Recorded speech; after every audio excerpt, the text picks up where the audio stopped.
Well, first, let's look at men. Young men were mainly warriors, proving themselves as a force to be reckoned with against the natives of Britannia. But they were skilled farmers too.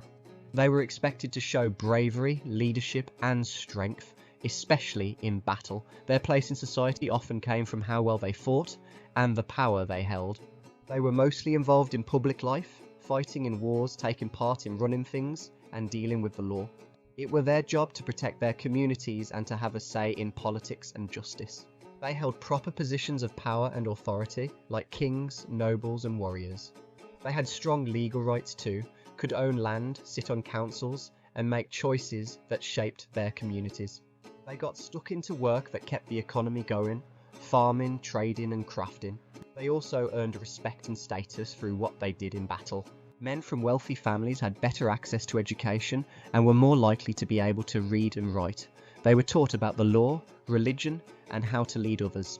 They enforced the law, making sure rules were followed and justice were carried out in their communities. Men were expected to take just one wife and had a lot of say over family matters. They were seen as the head of the house, and it were their duty to protect their family and their local folk. Men didn't just grow and hunt for food, they prepared and cooked it too, especially the meat. They earned money through work like farm labour, crafting, trading and fighting when needed. They held roles of authority in the church, priests, monks and bishops, running worship and taking care of church matters. Christianity brought in a more male-dominated setup than what you'd see in Anglo-Saxon and Britain pagan ways. Overall, men played a dominant role in public and private life, fighting, leading, working, and making decisions that shaped both family and community. Their status came from strength, land, knowledge, and the roles they held in war, politics, and religion. Next, women. They mostly looked after things at home, running the household, raising the kids and working with cloth and thread. Their roles stayed close to the home and family life. They generally had fewer legal rights and were often under the protection of their fathers or husbands. Still, they could own land and had some legal safeguards, especially widows. It's likely women held a fair bit of influence, just more behind the scenes. Marriage was usually arranged and women were expected to support their husbands and run the household.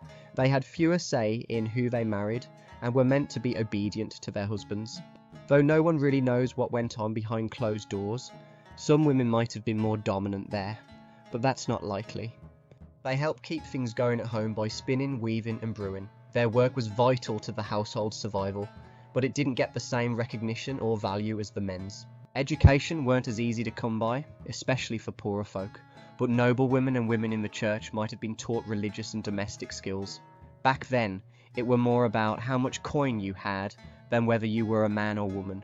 Women could become nuns or abbesses and take part in religious life, mostly through prayer and charity. Still, they didn't hold much sway in the church, seen more as carers and mothers. In the old Anglo-Saxon and Britain pagan days, women might have had more say in religious matters, but how much is lost to time?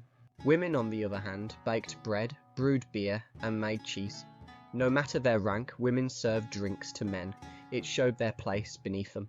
Women were expected to be innocent, virtuous, modest, and always supporting their families. Their place in society often came from who they were related to and what they did at home. A good way to see the different views on men and women is through pleas for mercy. The king had to uphold justice and keep a strong image, so showing personal weakness weren't an option. Mercy then had to look like a grand, noble act, not something soft or sentimental.